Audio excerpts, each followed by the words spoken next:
good afternoon, or whatever it is your time. And it's good to be able to meet with you today again and to be enjoying the blessings of the Lord. And we want to, today, that's what we're going to talk about, God's goodness. And we're going to be in 1 Samuel in the Old Testament, chapter 16, and we're going to start reading with verse 1. And it has to do with David. And the Lord said unto Samuel, How long wilt thou mourn for Saul, seeing I have rejected him from reigning over Israel? Fill thine horn with oil, and go. I will send thee to Jesse the Bethlehemite, for I have provided me a king among his sons. And Samuel said, How can I go? If Saul hear it, he will kill me. And the Lord said, Take an heifer with thee, and say, I am come to sacrifice to the Lord. And call Jesse to the sacrifice, and I will show thee what thou shalt do. And thou shalt anoint unto me him whom I name unto thee. And Samuel did that which the Lord spake, and came to Bethlehem. And the elders of the town trembled at his coming, and said, Comest thou peaceably? And he said peaceably, I am come to sacrifice unto the Lord. Sanctify yourselves, and come with me to the sacrifice. And he sanctified Jesse and his sons, and called them to the sacrifice. And it came to pass, when they were come, that he looked on Eliab, and said, Surely the Lord's anointed is before him. But the Lord said unto Samuel, Look not on his countenance, or on the height of his stature, because I have refused him. For the Lord seeth not as man seeth. For man looketh on the outward appearance, but the Lord looketh on the heart. Then Jesse called Abinadab, and made him pass before Samuel. And he said, Neither hath the Lord chosen this. Then Jesse made Shammah to pass by, and he said, Neither hath the Lord chosen this. Again, Jesse made 7 of his sons to pass before Samuel. And Samuel said unto Jesse, The Lord hath not chosen these. And Samuel said unto Jesse, Are here all thy children? And he said, There remaineth yet the youngest, and behold, he keepeth the sheep. And Samuel said unto Jesse, Send and fetch him, for we will not sit down till he come hither. And he sent and brought him in. And he was ruddy, and withal of a beautiful countenance, and goodly to look to. And the Lord said, Arise, anoint him, for this is he. Then Samuel took the horn of oil, and anointed him in the midst of his brethren. And the Spirit of the Lord came upon David from that day forward. So Samuel rose up and went to Ramah. There's more to this story. There's a whole lot in this chapter and in this book of 1 Samuel that's really interesting to read. A lot of history here. These are real life stories. These are not just tales that early people told.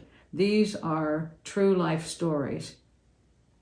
To think that God made a choice of a young person who was tending to his father's sheep. I expect that was not considered to be the best job in the world, probably a pretty lowly one at best.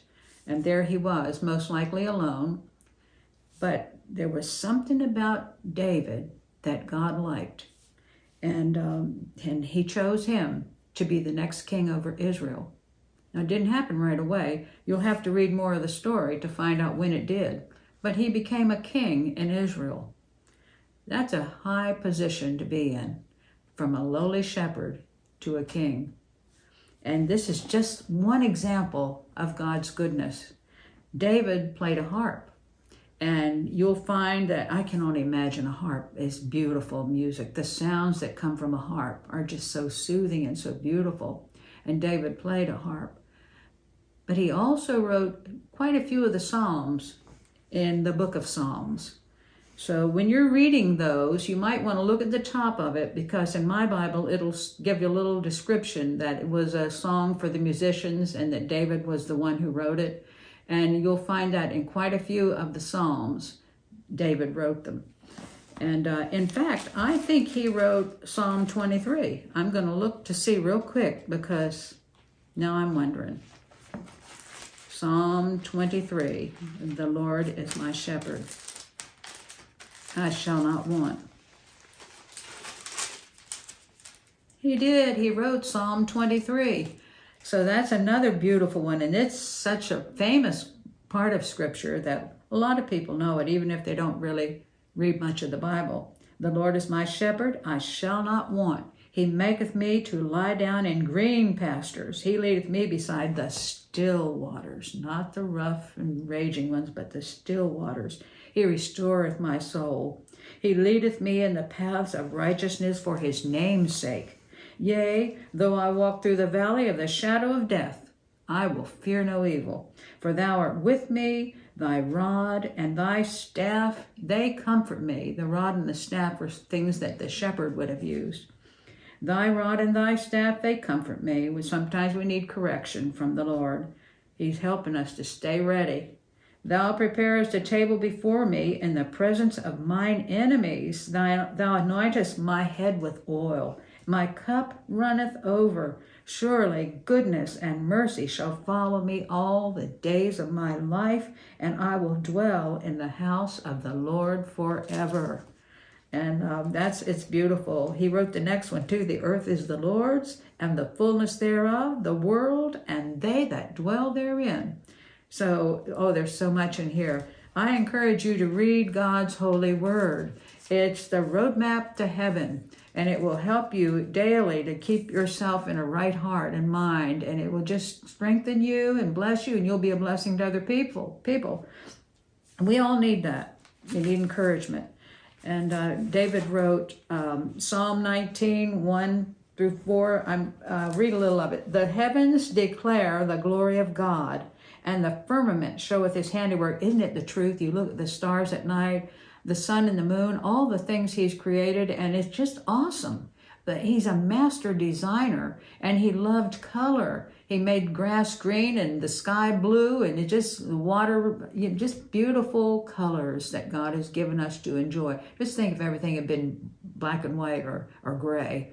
But no, we have all these beautiful things that God gives us to look at and to enjoy. And it's just awesome. He is an awesome God, and he is worthy to be praised. There's so much more I could read to you, but there's more that I want to share with you and about the goodness of God. Go back to David right quick. He was a man after God's own heart. He was chosen to bring glory to God. He wasn't perfect, but we're not perfect either. But God loves us in spite of our imperfections. He works with us. He is the potter and we are the clay, and he will mold us and make us after his will. He can smooth off all of our rough edges. We don't have to hide from him. He already knows us. He knows all about us. And so we might just as well love him with all of our heart, mind, and soul and follow him. And he'll help us when we're off the path. He'll help us to get back on. He's a shepherd. He'll nudge us back in the right path. He doesn't want to lose any of us. So, and I've been wanting to share this story of a lady that I knew years ago when my husband and I were just in the ministry. We hadn't been in the ministry long. And her name was Mary Sines. She was one of the dearest saints I have ever met. She was cheerful, and she was full of joy. She loved God with all her heart, and she was faithful to come to service when church was open. And she baked her own bread.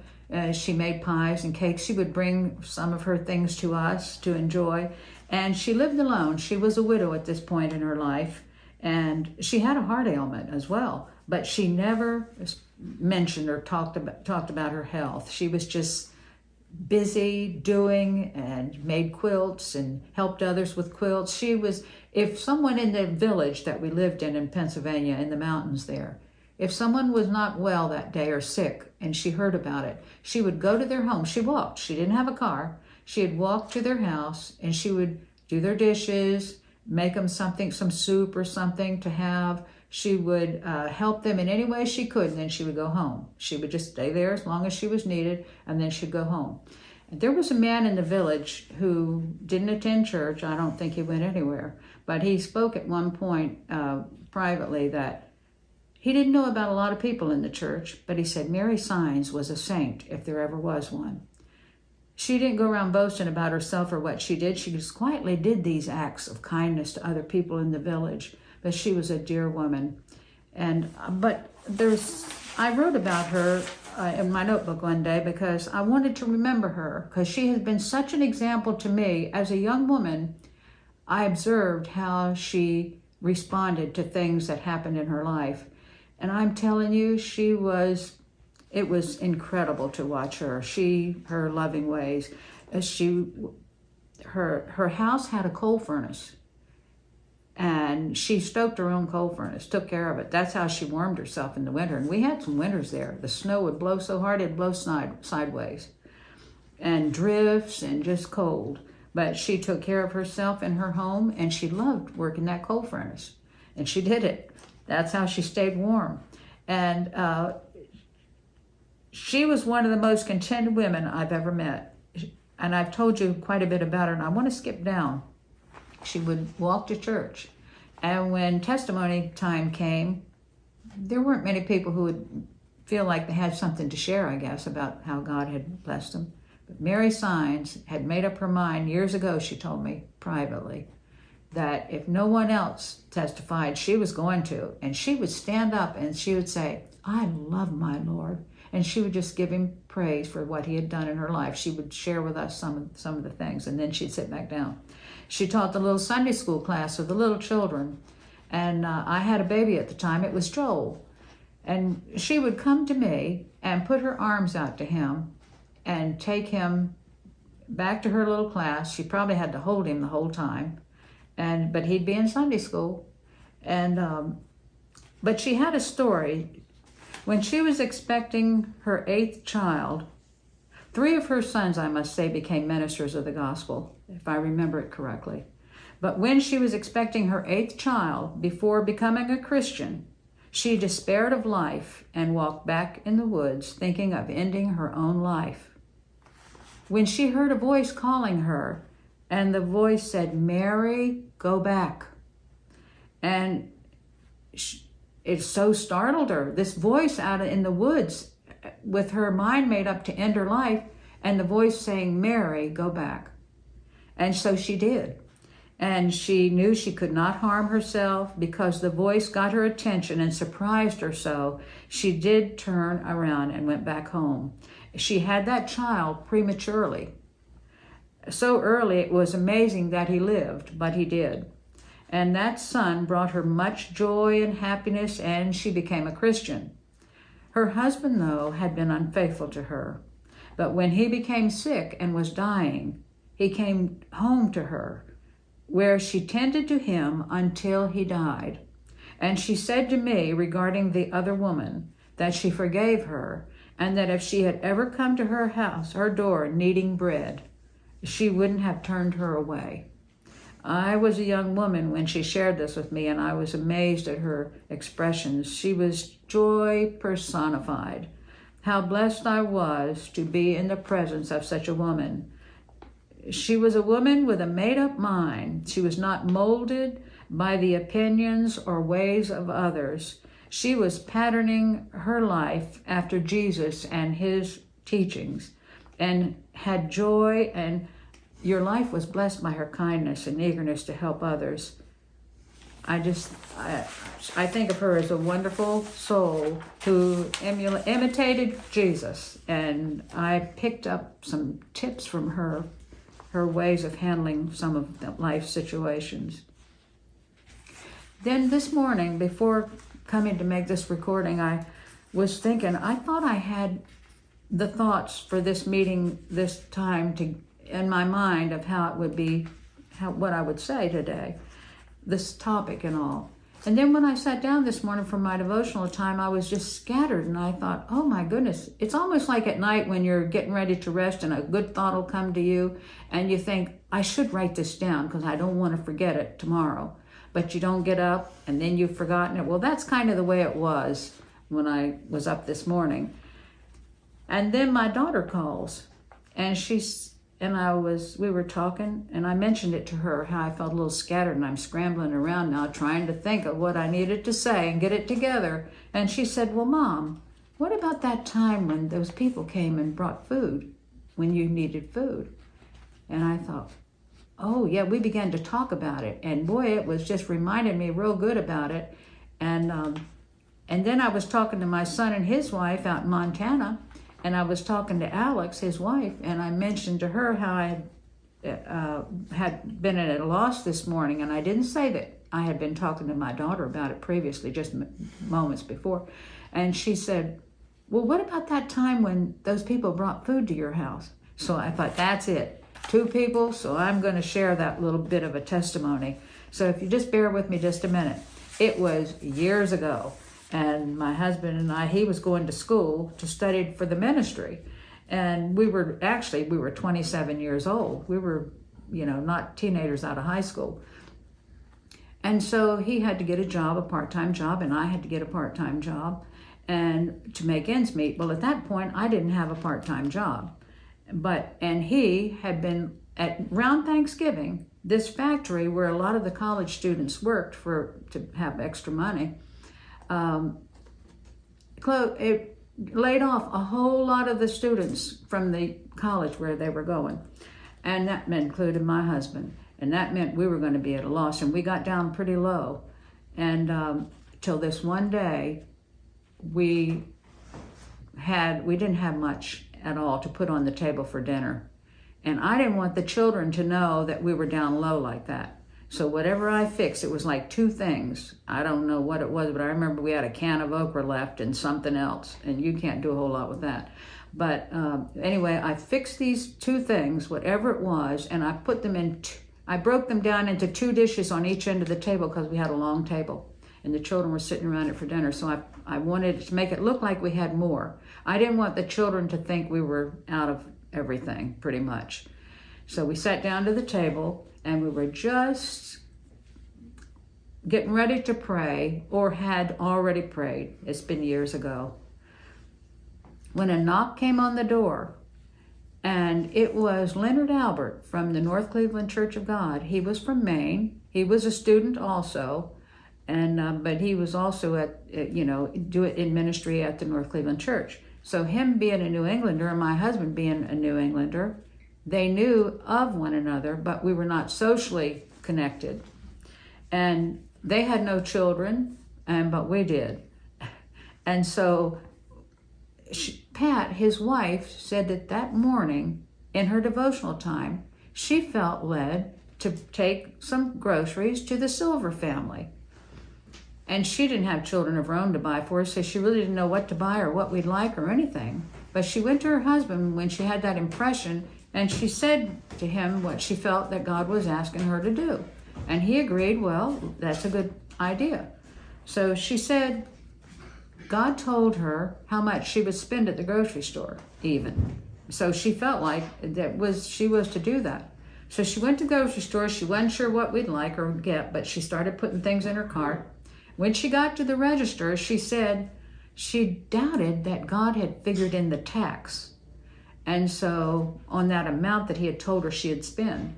But when she got her groceries paid for at the register, it came up to the penny what God had said she would spend. Just amazing to me. So that confirmed in her mind that, yes, she was on the right track. Bring the Silver some food. Well, she couldn't have been farther from the truth on it, because we did indeed. We were having a lack. And we had determined we were not going to call our parents, either side, and say to them, we're down, send us help, please. We didn't do that. We had faith in God that he would help us and supply our needs, as his word says he will. When they knocked on our door that day, Leonard said to my husband, I have some little Debbie cakes here if you'd the children might like them. And he said, would you come with me to my car? I have a few things. And, so they went to the car, and his wife's standing there in my living room talking. The children are still sitting at the table. And she was telling me of her experience, how God had impressed her to bring the food to us. But she wasn't sure if it was the right impression she was getting until, various things happened. Well, anyway, I started crying because tears were rolling down my face, because I think more than the food was the fact that God was aware of us right where we were, right there in that state of Tennessee in Cleveland. And there we were, and God knew right where we were. Out of all the people in the universe, he helped several of his children in need. He provided our need. When they left, we cried together, and we just rejoiced together and all, and then they left. And when we started opening up the grocery bags, just loads of groceries, it was food that I would have bought and then some, plenty more than I would have bought. It was just wonderful. And it just shows the goodness of God. He is a great and an awesome God. He helped Mary Signs in her life. He helped us in our life, and he'll help you in yours. He'll do the same for you. He is the same yesterday, today, and forever. He does not change. He is a good God. And I want to play a song for you if I can get this thing to work right. Okay. I'd like you to enjoy this song with us. I think it's a beautiful song. Jenn Johnson is singing it, and it's part of Bethel music. We'll give them credit. And it's a blessing. And I hope that you'll have a blessed day. We'll listen to this together.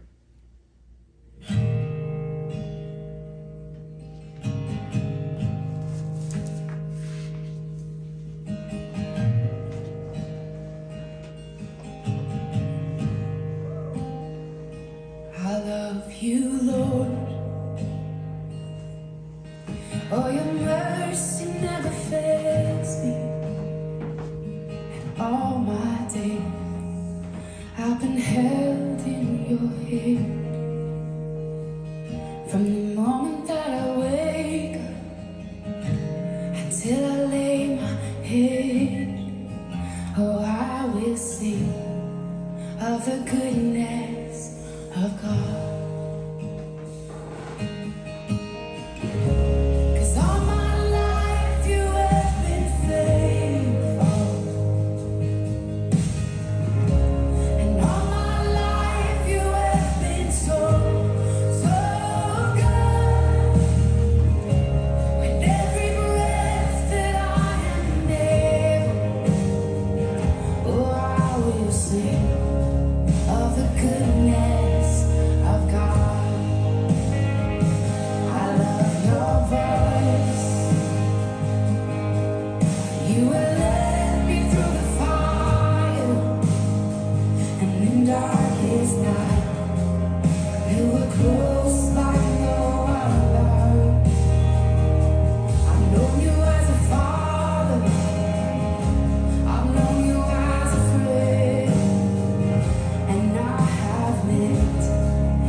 great God. You all have a blessed rest of the day, and I'll see you next Tuesday, God willing. Bye-bye.